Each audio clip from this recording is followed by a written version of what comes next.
Welcome students, Social Studies Class 8 Oxford Book Secondary Social Studies for Pakistan Book 3 Chapter 6 जो है आज हम इसके मेन पॉइंट्स जो हैं इसके एक तरह से समराइज़ करेंगे और इसकी जो इम्पोर्टेंट की पॉइंट्स हैं उनको समझने की और उनको याद रखने की कोशिश करेंगे ताकि हम ये चैप्टर को आसानी के साथ समझ सकें। चैप्टर 6 जो है इसका टॉपिक है ट्रेड एंड कॉमर्स। जैसा कि नाम से ज़ाहिर है इसमें तिजारत और जो बिज़नेसेस किए जाते हैं या जो तिजारती किसी भी किस्म का काम किया जाता है बड़े लेवल पे, चाहे वो मुल्की सतह पे हो या वो गैर मुल्की सतह पे हो, जिसको हम कहते हैं इंटरनेशनली कारोबार हो, वो भी इसमें शामिल होता है। ट्रेड एंड कॉमर्स ये मुल्क की तरक्की के लिए और लोगों की खुशहाली के लिए बहुत हद तक ज़रूरी होता है और लोगों की यानी कि जिसमें हम लोग शामिल हैं, कॉमन पीपल शामिल हैं या जो कस्टमर्स कहलाते हैं, जो लोगों को ज़रूरत होती है किसी चीज़ की ख़रीदारी की तो वो जाके उसको ख़रीदते हैं। इसमें हम 3 टर्म्स का जो ट्रेड के हवाले से हम पढ़ेंगे उसका भी हम ज़िक्र करेंगे और उनको याद रखने की कोशिश करेंगे। वो है नंबर 1 होलसेलर, सबसे पहले मैन्युफैक्चरर, फिर होलसेलर, रिटेलर एंड कस्टमर। यानी कि ये जो 4 जिनका भी मैंने ज़िक्र किया है, इन चारों का जो मैन्युफैक्चरर है उसका तो हम लास्ट चैप्टर में पढ़ चुके हैं, यानी कि जो इंडस्ट्री का सेक्टर है कि उसका ताल्लुक तो बज़ाहिर उस इंडस्ट्री के सेक्टर से बनता है, शोबे से बनता है, लेकिन किसी न किसी हद तक वो ट्रेड में भी शामिल है। वो जो चीज़ मैन्युफैक्चरिंग जिसकी कर रहा है उसकी आगे जो ट्रेड है उसकी क्या फॉर्म है, वो 3 तरीके से है, होलसेलिंग, रिटेलिंग और रिटेलर जो होते हैं वो कस्टमर्स को चीज़ें फ़रोख्त करते हैं और उनको वो बेचते हैं। तो सबसे पहले हर चैप्टर की तरह ये पेज नंबर 54 है, आपकी बुक का पेज नंबर 54। हर चैप्टर की तरह सबसे पहले हमने ये समझना हमें ज़रूरी है कि डेफिनेशन क्या है ट्रेडिंग की, ट्रेड की डेफिनेशन क्या है। ठीक हो गया। Trading is buying and selling, मैंने यहाँ पे भी लिख दिया है buying and selling, sometimes exchanging goods. बाज़ औक़ात यूँ भी होता है कि चीज़ों को एक्सचेंज कर लिया जाता है आपस में एक दूसरे के साथ। अगर मिसाल ये है, जिस तरह पहले ज़माने में भी कुछ लोग ये मतलब कि आपने सुना होगा कि बहुत से लोगों को ये कहते हैं कि चीज़ें एक्सचेंज कर ली जाती थी। ठीक हो गया, अभी भी एक्सचेंज होती हैं, लेकिन मुल्की तौर पे भी एक्सचेंज हो जाती हैं। जिस तरह आपने क्लास 7 की ट्रेड एंड कॉमर्स चैप्टर में पढ़ा है कि एक्सचेंज भी की जा सकती हैं चीज़ें। तो जो बैलेंस इक्वल नहीं हो रहा होगा अगर एक्सचेंजिंग, यानी कि जो चीज़ों की कीमत है उसकी इंटरनेशनल एक मार्केट में एक वैल्यू है, इसकी कीमत है, एक प्राइस है, अगर वो प्राइस बराबर है तो फिर तो कोई भी पीछे, यानी कि जिसे हम कहते हैं कि रिमेनिंग बैलेंस कुछ भी नहीं रहा, किसी की तरफ भी वाजिबुल अदा रकम नहीं रही। लेकिन अगर जो एक्सचेंज अगर कोई चीज़ की जा रही है और जो चीज़ें एक्सचेंज की जा रही हैं उनमें एक चीज़ की कीमत निस्बतन कम है तो उसके साथ पैसे दे दिए जाएंगे। ठीक हो गया, या वो चीज़ जो है वो ज़्यादा एक्सचेंज की जा सकती है। तो एक्सचेंजिंग गुड्स का ये मतलब है। सर्विसेज का मतलब ये होता है कि जो सर्विस इंडस्ट्रीज़ के जो बहुत से प्रोफेशंस होते हैं या बहुत से जो काम होते हैं उनकी सर्विसेज हायर की जाती हैं पैसे के इवज़, पैसे दे के, जिसके ज़रिए से उनका भी काम चल रहा है और जो लोगों की ज़रूरत होती है वो ज़रूरत भी पूरी हो रही है। मिसाल के तौर पे अगर हम सिक्योरिटी गार्ड, किसी जगह पे सिक्योरिटी गार्ड रखा जाता है तो सिक्योरिटी गार्ड जो है वो एक तरह से किसी सिक्योरिटी गार्ड या सिक्योरिटी एजेंसी से सर्विस ली जा रही है, ठीक है, और उसके बदले में जॉब एक शख्स को मिल रही है और वो पैसे दे रहा है कंपनी या वो इदारा या वो दुकानदार जो सिक्योरिटी गार्ड हायर कर रहा है। इसी तरीके से अगर डॉक्टर से चेकअप कराने जाते हैं जब पेशेंट्स, तो वो उनकी जो उसका जो इल्म होता है, उसका जो नॉलेज होता है, वो टेस्ट लिख के देता है, टेस्ट कराता है, या जो तकलीफ़ होती है पेशेंट की वो दूर की जाती है, तो वो उसके मुआवजे में उसको पैसे दिए जाते हैं जो उसका हक़ होता है डॉक्टर का, और पेशेंट का फ़र्ज़ होता है वो अदा करना और उसको अदा करता है। ठीक हो गया ना। तो ये सर्विसेज होगी, तो ये भी ट्रेडिंग है। What is trading? Buying and selling. इसकी जो प्रॉपर डेफिनेशन है, trading is buying and selling and sometimes exchanging goods and services. अब रेंज का, जहाँ तक पहलू रेंज का मतलब होता है इनकी कितनी, मतलब कि क्या इनकी शक्ल है, ये कहाँ से लेके किस फॉर्म तक ये ट्रेडिंग हो सकती है।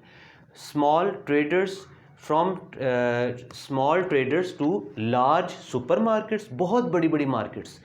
सुपरमार्केट एक ऐसा मतलब कि दुकान है जिसमें आपको तकरीबन ज़िंदगी के हर तरह की चीज़ें अवेलेबल हैं, कई इकसाम की, ठीक हो गया।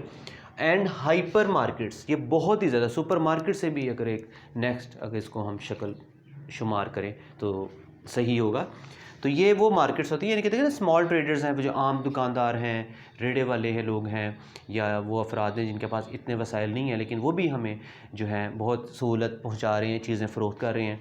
तो लार्ज सुपर मार्केट्स में तो आपको पता ही है कि हमें एक जगह पे ही बहुत सी चीज़ें अवेलेबल हो जाती हैं। तो ये रेंज का हो गया। होल सेलर्स एंड रिटेलर्स, के किन को हम होल सेलर्स कहेंगे? होल सेलर्स ऐसे शख्स को कहा जाएगा कि जो फैक्ट्री से, क्योंकि फैक्ट्री में जब कोई चीज़ मैन्युफैक्चर होती है तो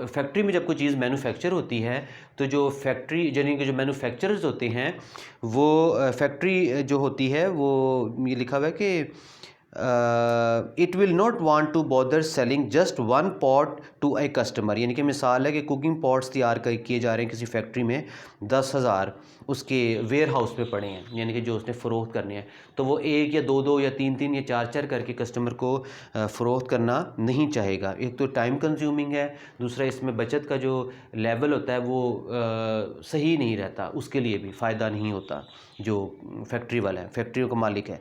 सो it sells in lots of about 1,000 to another merchant, एक और जो जिसको हम कहते हैं कि ताजिर को वो चीज़ बेचेगा, जिसको होल सेलर कहा जाता है, जो 1,000 कम से कम 1,000 की शक्ल में 1,000 की तादाद में वो जो कुकिंग पॉट्स हैं वो फैक्ट्री से ख़रीदेगा।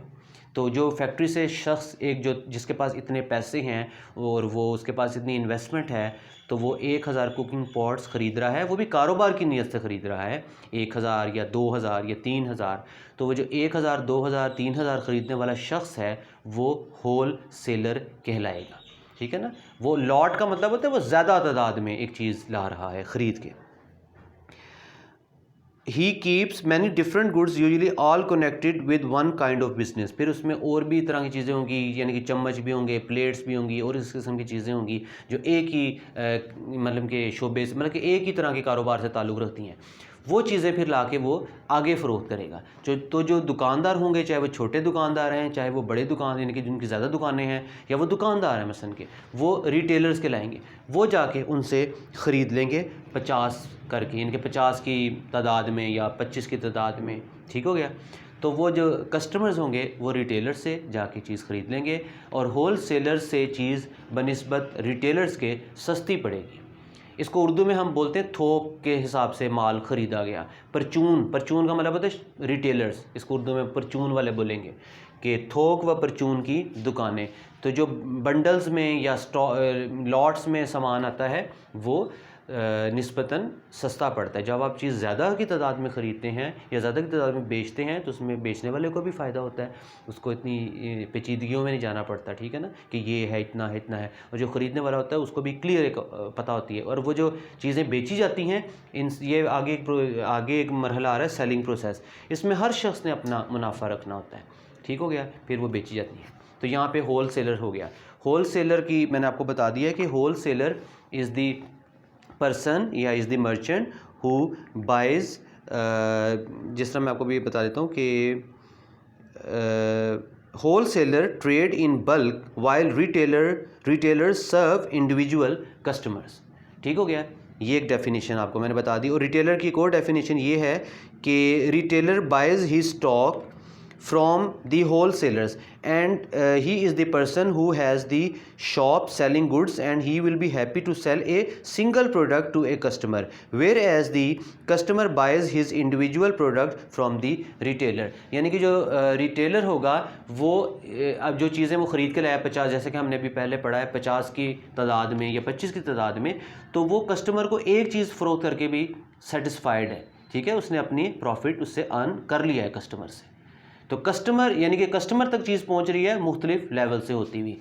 मैन्युफैक्चरर उसको मैन्युफैक्चर कर रहा है, बना रहा है, और बना के वो होल सेलर को फ़रोख्त कर रहा है, होल सेलर आगे रिटेलर को फ़रोख्त कर रहा है, रिटेलर जो है वो कस्टमर को फ़रोख्त कर रहा है।